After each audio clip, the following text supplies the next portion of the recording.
सूर्यः शं वरुणः शन्नो भवत्वर्यमा शन्न इन्द्रो बृहस्पतिः शन्नो विष्णुरुक्रमः ॐ शान्ति शान्ति शान्तिः।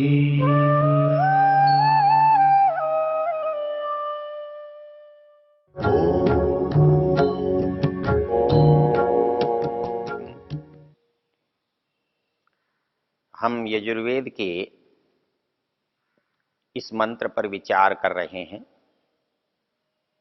मंत्र है वेनस्तत्पश्यन् निहितं गुहासत् यत्र विश्वं भवत्येकनीडं यस्मिन् संच विचैति सर्वं स ओतः प्रोतश्च विभु प्रजास्। इस मंत्र का स्वयंभू ब्रह्म ऋषि है और परमात्मा इसका देवता है। तो स्वाभाविक रूप से यह मंत्र परमेश्वर के बारे में बता रहा है और हम इसके पहले शब्द पर चर्चा कर रहे हैं। वो कहता है वेनस तत्पश्यन् निहितम गुहासत। वो परमेश्वर गुहा में छिपा हुआ है और उसको विद्वान लोग जानते हैं, जान सकते हैं। हमने देखा कि ईश्वर सबकी चीज है, सबके लिए है, तो फिर उसको केवल विद्वान ही जान सकते हैं। तो सब फिर उसका कैसा उपयोग करेंगे? तो इसके लिए हमें यह जानने की आवश्यकता है उसका उपयोग दोनों करते हैं। जो जानता है वो भी करता है, जो नहीं जानता है वो भी करता है। जैसा कि हमने चर्चा की थी, मनु महाराज ने कहा है इदम शरणम अज्ञानाम इदमेव विजानता। वो परमेश्वर जो मूर्ख हैं उनका भी वही शरण है और जो समझदार हैं उनका भी वही शरण है। इदम अन्विच्छताम स्वर्गम, जो स्वर्ग सुख चाहते हैं, कल्याण चाहते हैं, उनका भी आधार वही है। और जो संसार से विरक्त होकर उस परम ऐश्वर्य, परम मुक्ति को चाहते हैं, उनका भी आधार वही है। अर्थात सब अपनी आवश्यकता के लिए उसको स्वीकार करते हैं। कैसा स्वीकार करते हैं? जैसा उनकी बुद्धि में आता है, जैसा उनको बताया जाता है, जैसे उनकी समस्या का हल होता है, वैसा स्वीकार करते हैं।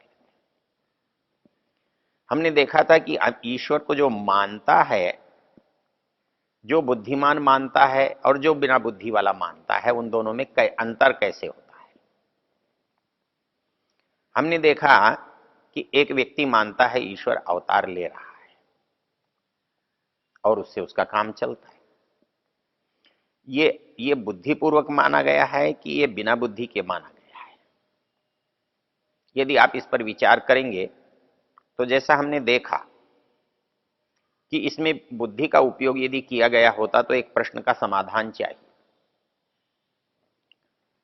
कि जिस व्यक्ति ने संसार बनाया, जिस ईश्वर ने संसार बनाया, उसमें किसी की सहायता की आवश्यकता नहीं पड़ी।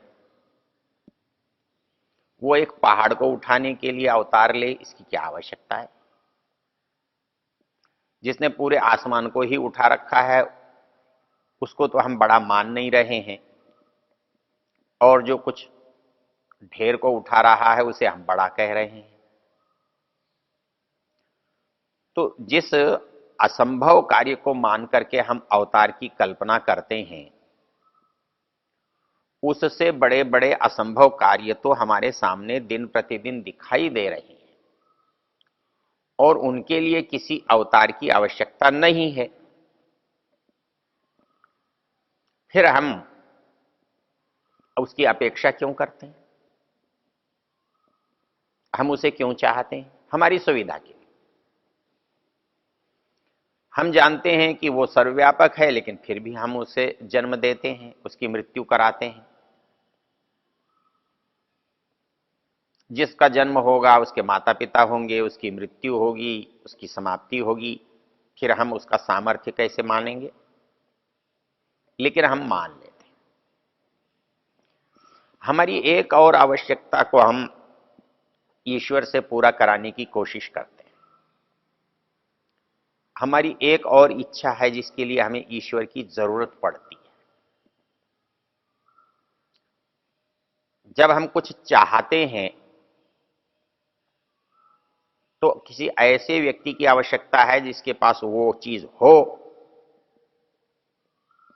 और वह वो चीज हमें दे भी सकता हो। दुनिया में ऐसे बहुत लोग हैं जिनके पास नहीं है, उनसे मांगने का अर्थ क्या है? और दुनिया में ऐसे भी बहुत लोग हैं जिनके पास है तो बहुत, पर वो हमें पात्र ही नहीं समझते, वो हमें देने की योग्यता ही नहीं रखते, उनके मन में हमारे लिए प्रति देने का विचार ही नहीं आता। उसका हमको क्या लाभ? तो हमको संसार में जो चाहिए उस चाहने के लिए उसके पास होना चाहिए और वो हमें दे, ये भावना चाहिए। तो इसके लिए हमने दो काम किए।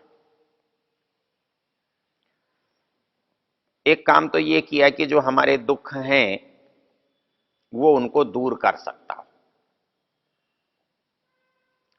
और दूसरी हमको जो सुख की सामग्री है उसे वो दे सकता हो।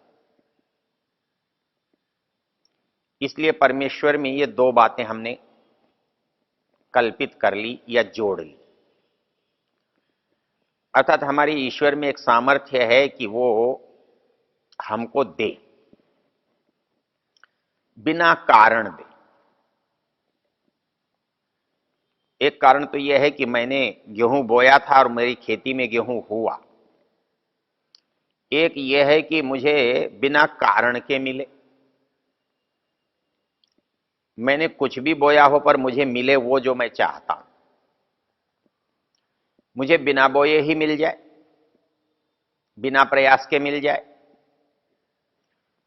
तो यदि प्रयास से मिलना है तो उसमें किसी की आवश्यकता नहीं है।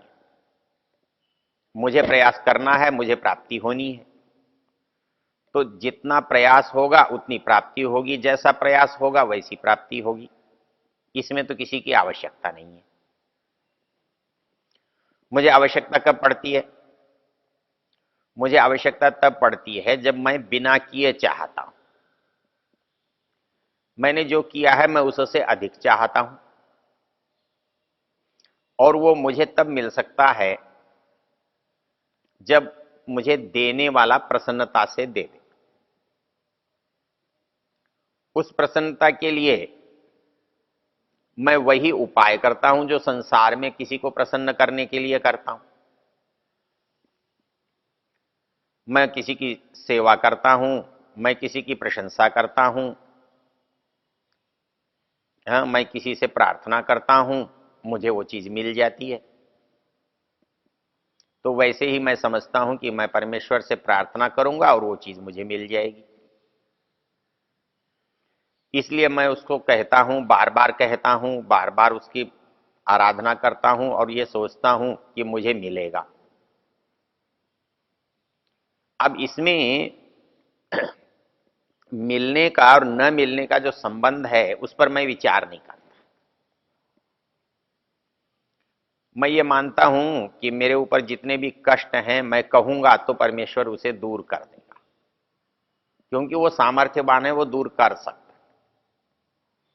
हमें स्वतंत्रता का सबसे बड़ा एक ही लक्षण या स्वरूप दिखाई देता है कि जो स्वतंत्र है वो इच्छानुसार कर सकता है।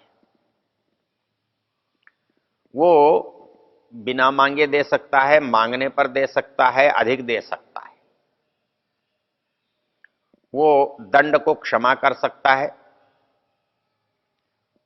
पाप का नाश कर सकता है, पुण्य को बढ़ा सकता है।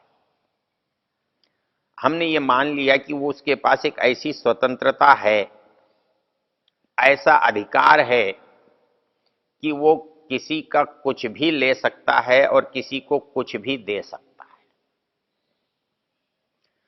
इस आधार पर जब हम उससे व्यवहार करते हैं तो हम ये मानकर चलते हैं कि परमेश्वर पाप को क्षमा करता है, कर सकता है।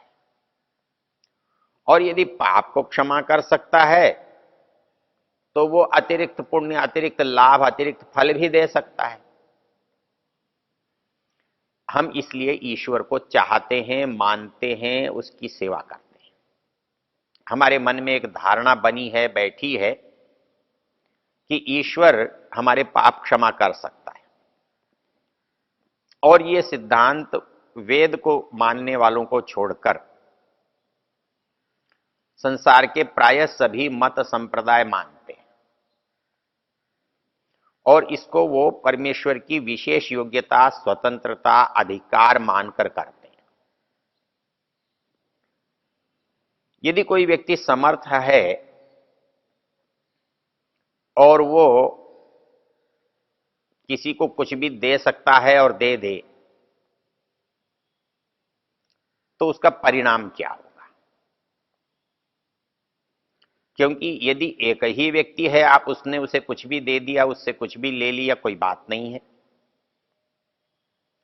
लेकिन एक ही तरह के संसार में जब बहुत व्यक्ति हैं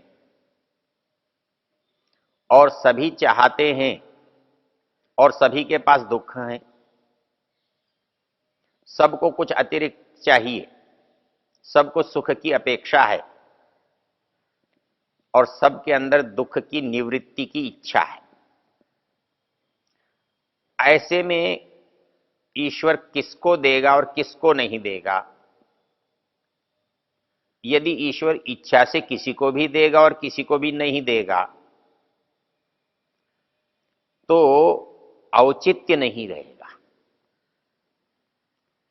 एक मां किसी एक बच्चे को अधिक दे और बिना कारण के अधिक दे, बिना आवश्यकता के दे, तो आप उसे बुद्धिमती नहीं कहेंगे। तो वैसे ही परमेश्वर कर सकता है ये मानकर आप उससे अनुचित और अनुचित तरीके से कराएंगे तो परमेश्वर में सबसे बड़ा जो दोष आएगा वो अनुचित करने का आएगा, गलत करने का आएगा। इसलिए जिसने भी दुख उठाया है, पा रहा है, पाप किया है,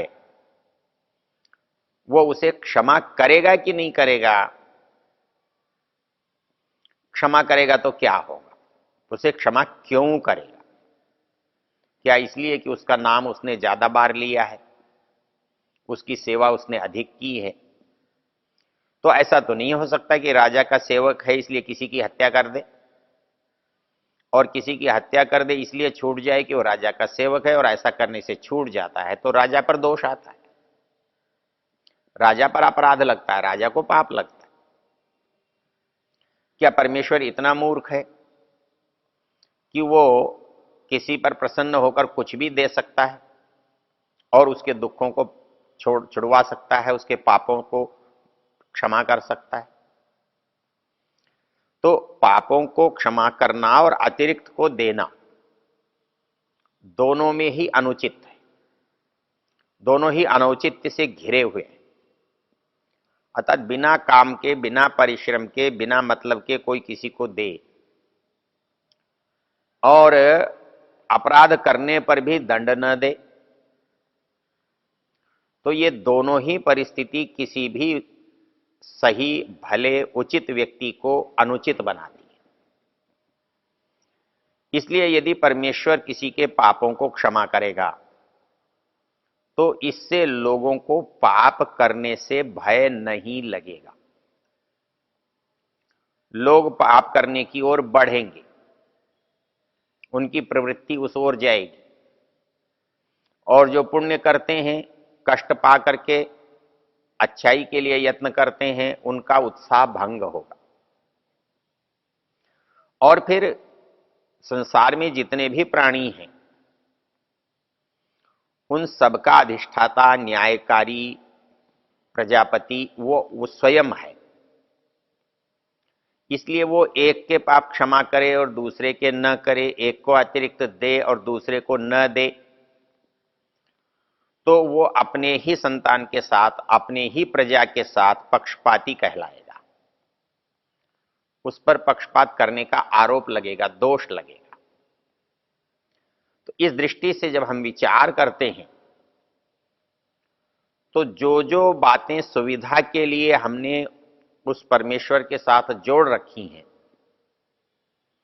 उसे हम तब तक मान सकते हैं जब तक उसके पार बुद्धि का उपयोग न हो।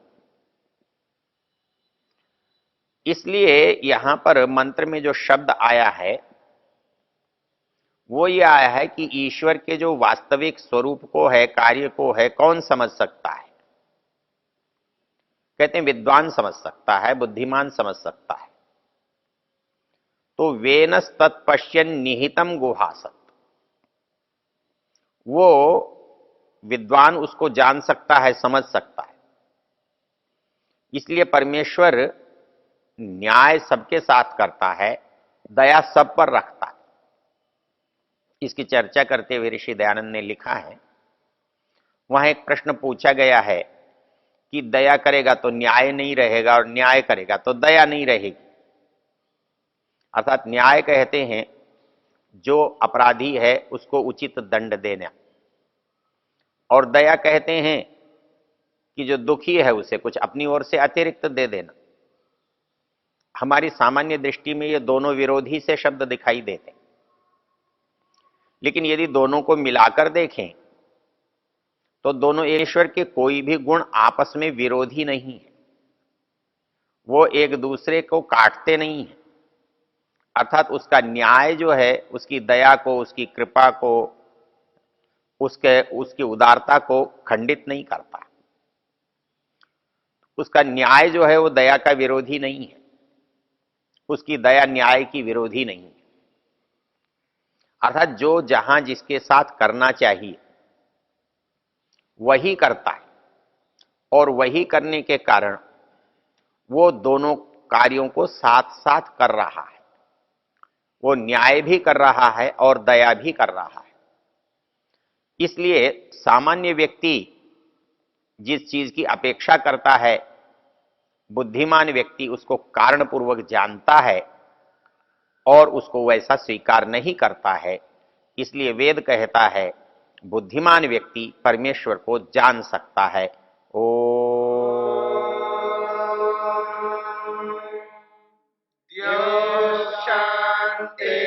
शांतिरंतरिक्षम शांति पृथिवी शांतिरापः शांतिरोषधयः शांति वनस्पतयः शांतिर्विश्वे देवा शांति ब्रह्म शांति सर्वं शांति शांतिरेव शांति क्षमा शांतिरेधि